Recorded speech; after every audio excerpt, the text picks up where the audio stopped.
Today we're going to talk about the Gibson for Senate Freedom March, aka the Patriot Prayer Proud Boy March for Freedom, that just happened today, Saturday, the 4th of August in Portland, Oregon.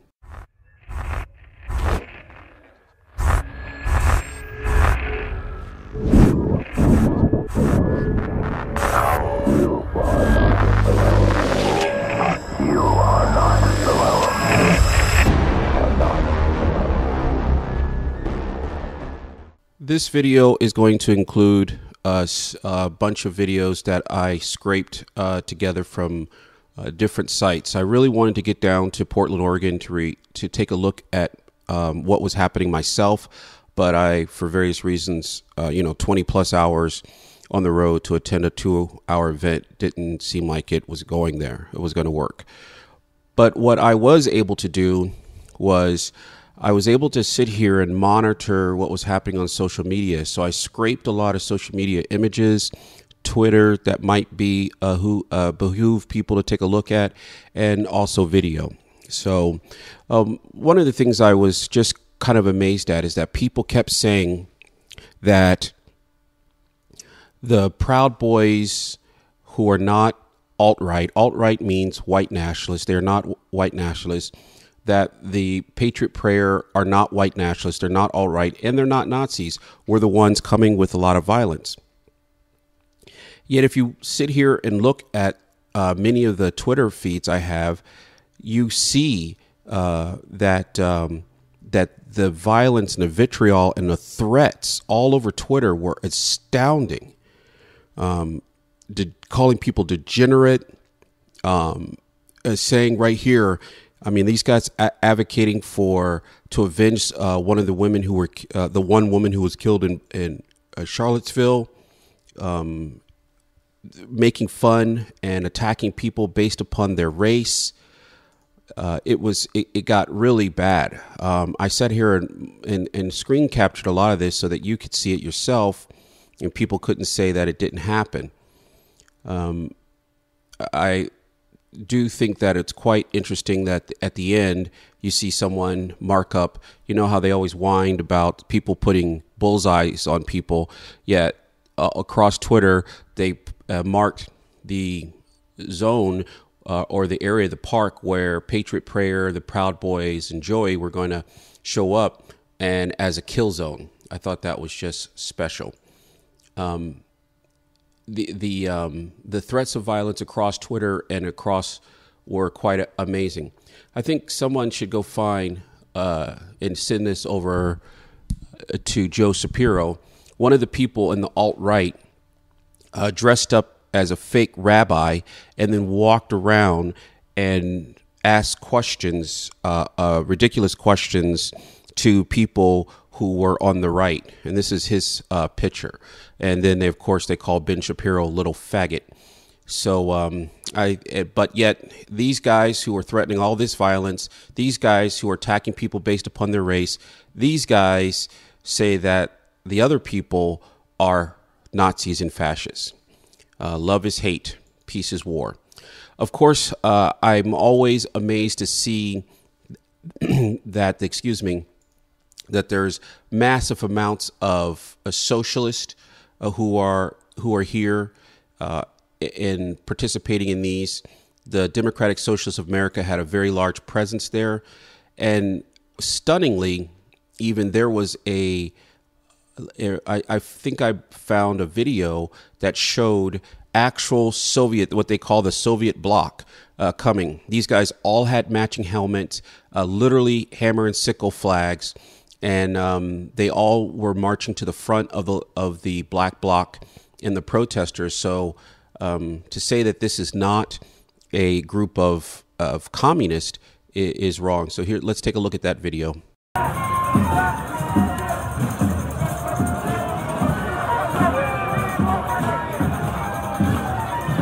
Let's take a look at another video that I found. This video is a guy who's talking about, he's riding the bus down for Vancouver, I believe, and he's in a Proud Boy shirt, and he's talking about that he really wants to go there and have a peaceful march, but like all men, all people, you have a right to self-defense. And so let's take a listen to what he has to say. Are about showing that we are coming in peace. It contains quotes from several major influences throughout history, like Martin Luther King, to explain the need to stand up in a non-violent manner and exercise our rights, and to show that we come in peace. We don't bring the violence. We don't want to hurt anybody. I will be the first person to protect Antifa's right to peacefully demonstrate against us. But when you start bringing violence to it, when you try to paint your opponents with a broad brush, that is when things become dangerous, and that's when real men need to stand up and make a difference and show what it is to love, because part of protection is loving. I thought that was pretty interesting. There were some, a few Confederate neo, they tried to say that that was a lot, and you might see that image all over the news, because they always do it. In every image I saw of the groups, there were very few people who were neo-Confederates. They didn't raise the stars and bars, the Confederate battle flag, a lot. They had this weird flag that was half American and half Confederate, and I don't know, it just seems to me, I'm not sure, it seems that when you modify the American flag in any way, like this, it seems that you're desecrating it, but what do I know? I don't know. So that didn't happen. The truth is, if you go look over here, there are many minorities and different groups of people who were with Patriot prayers. So this concept that the Patriot prayer just are your random white supremacists, it is wrong.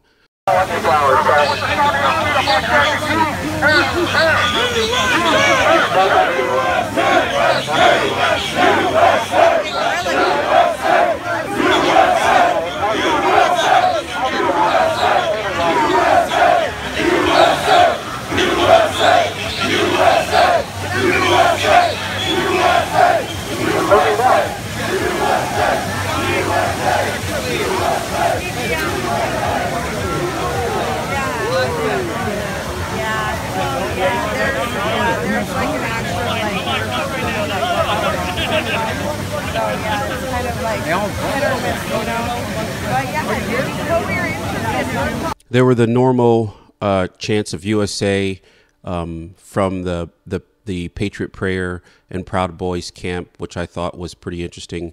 And then Joey arrived late. I caught a couple of videos him walking into the crowd.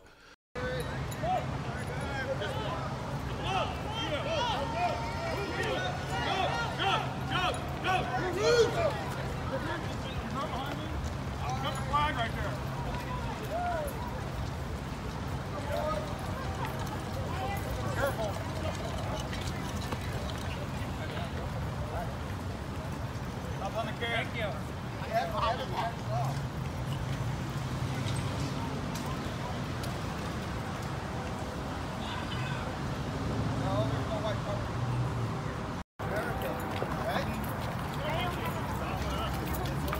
Dimebag Daryl did not have to die, man. While you guys are here right now, I want to make something very clear. When we march, we're not here to beat people up. We're not here to fight. But you have a God-given right to protect yourself if this mayor refuses to protect your constitutional right to be. As a Patriot prayer and the Proud Boys and Joey finally arrived, small groups of Antifa came over to their area and began to antagonize them, question them, and talk to them, whatever they want to call it. But it was pretty not good. Then after that, the main black bloc is, I don't know, the street. Some people call it a group. It's when Antifa dresses in all black, mask, and get all their guys together, and they call it one big black bloc. Those guys begin to show up in mass and begin, again, not to have their own separate demonstration, but to march on the Patriot Prayer group.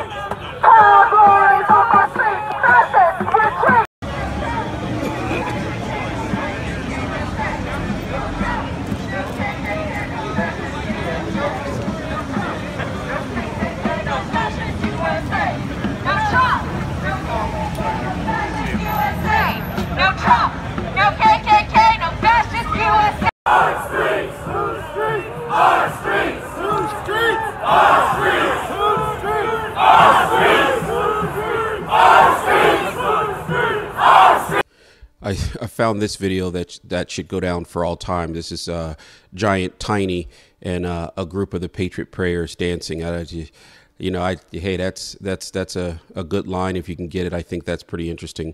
To the right, to the left, to the left, to the left, to the left. Now kick, now kick, now kick, now kick. Now walk it by yourself. Now walk it by yourself. Now you see what I'm talking about. I represent for the dirties. I found this video that you might like, which is pretty interesting.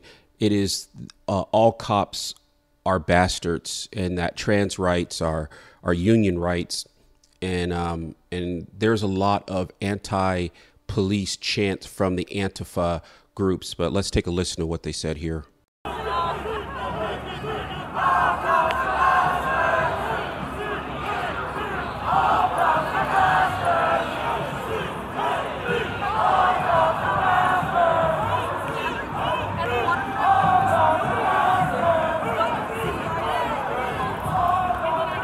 Eventually, remember, the Antifa and the socialist groups, they rallied at the city hall, and then they marched on. That's what they said. They were marching on the Patriot Prayer and the Proud Boys and all the other Patriot groups that showed up at the waterfront. And so they were basically separated for a long time by the police, who kept the Antifa out of the waterfront. The police did issue some statements where suddenly they said that you couldn't carry weapons anywhere in there, and they had, for the most part, disarmed the Patriot, the Proud Boys, and Patriot Prayer. And so the Antifa were not disarmed, and they were sitting across the street. Apparently this time the police kind of understood where the threat came from, because what they ended up doing was they eventually ordered Antifa. You're not getting this from your normal liberal lying legacy media. They keep saying, oh, the police ordered the group to attack, which, you'd confuse. No, the Patriot Prayer and the Proud Boys were in the park, and the police ordered the Antifa to disperse. They kept ordering them to disperse and said that, hey, if you don't disperse, we're going to use attacks. So here's some video evidence that the police were targeting Antifa, who had brought weapons to attack the Proud Boys and Patriot Prayer, and were ordering them to disperse. Southwest NATO Parkway. People on the west side of Southwest NATO must leave the area immediately. Failure to comply with this order may subject you to arrest and may subject you to the use of riot control agents or impact weapons. Because there are people with weapons there, we have to. Officers have observed people armed with weapons near Southwest Salmon Street and Southwest NATO Parkway. People on the west side of Southwest NATO must leave the area immediately. Failure to comply with this order may subject you to arrest and may subject you to the use of riot control agents or impact weapons. Southwest NATO Parkway. People on the west side of Southwest NATO must leave the area immediately. Failure to comply with this order may subject you to arrest and may subject you to the use of riot control agents or impact weapons. So after ordering Antifa to disperse multiple times, I was very surprised to see this time that the Portland police began to attack Antifa. They had weapons, they were not dispersing, and so there were some pretty serious attacks here. Let's take a look at that.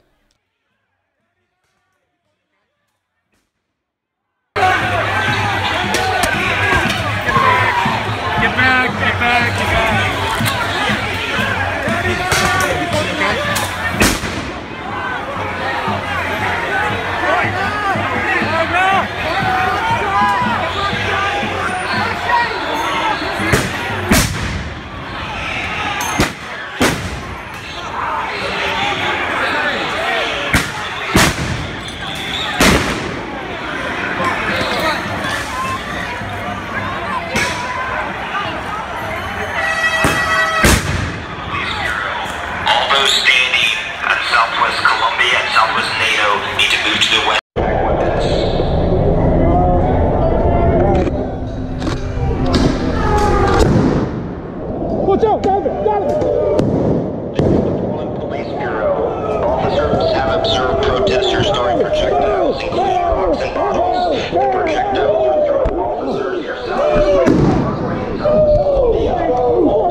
trying to go.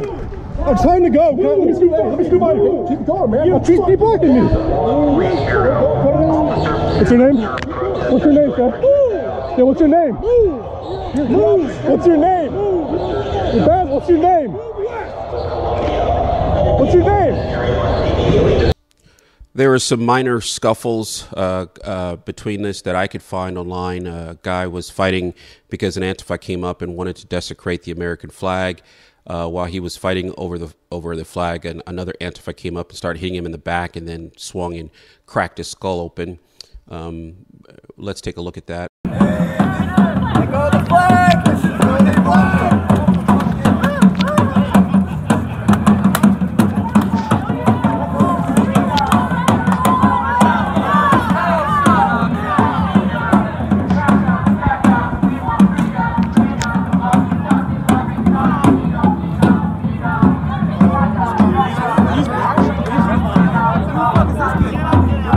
After that, it appeared that the rally, for the most part, wound down after Antifa was violently dispersed. The Patriot Prayer and the Proud Boys and the other Patriot groups generally got back on buses. The reason they used buses is because they didn't want to park their cars too close to the event. Even when parking their trucks and cars away from the event, their tires were slashed still. So it seems that if this happens again, somebody needs to arrange for some car security, because it seems that I found many videos of the communists following patriots around, trying to get pictures of them with their masks down, trying to get pictures of them with their cars and license plates. So we saw a lot of that. They want to deplatform everyone who they disagree with. And deplatforming means trying to get them fired from their jobs and harass them and trying to find out where they live. So there was a lot of pictures and video of the police providing significant security as the Patriots left the waterfront. So as far as I can see, there was minor scuffles between the Proud Boys and the Proud Boys and other Patriot groups in the waterfront. Most of the violence appeared to be as Portland police tried to break up Antifa, and then people were able to leave. So that's what I was able to find for you guys online, and hope you enjoyed it.